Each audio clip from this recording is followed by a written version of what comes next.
Целосно е урната дивоградбата кај Мавровка. Само рушевини и остатоци говорат за активностите кои изминатите 3 дена ги превзеде Македонија пат врз спорниот објект, кој деновиве беше една од главните градски теми. На терен денеска мирно, без механизација, а на местото на кој беа подигнати големите бетонски стубови, денеска само остатоци од арматурата. По 3-дневна работа на екипите на Македонија пат, дивоградбата овдека кај трговскиот центар Мавровка е урната. На терен може да се забележи само градежен шут и бетонска арматура.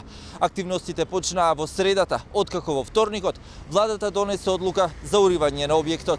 Дивоградбите во Скопје, но и широм земјава и денеска главна тема за препукување меѓу власта и опозицијата, но и градските власти. Опозицијската ВМРО ДПМН обвини, но и побара од власта да ги испратат багерите и до Попова шапка по примерот на објектот кај Мавровка.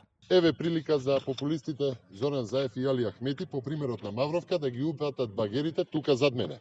Ама нема да изреагира ниту Ахмети, ниту Заев, тие реагираат само ако се загрозени бизнисите и се откријат лица, градоначалници и други од власта кои што, на пример, издале документи за легализација или за постапки какви што законски не смееле.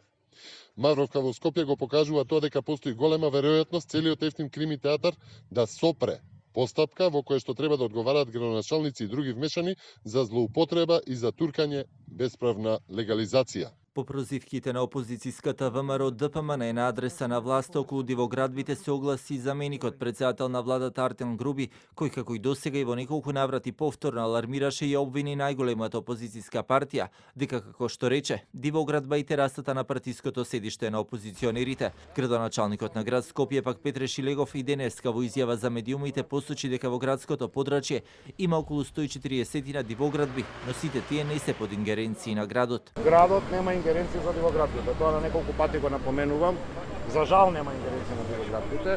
Аналитиката кажува дека има околу 140 објекти на територија на целиот град. Јас само повикувам сите институции да се работиме својата работа во рамките на своите обврски кои што ги имаме. Она што знам за Мавровка, таму во сутеренот беше легализиран тој кафич, веројатно во постапка на обнова, бидејќи изгоре, може да се врати само тоа што било предмет на легализација и ништо повеќе. Проблемот со дивоградбите на ниво на цела територија и натаму е во фокусот на јавноста. И натаму останува отворено прашањето и за дивоградбите во Охрид и Струга, кои како градски теми побудуваат интерес особено кај граѓаните на овие места кои се соочуваат со оваа проблематика.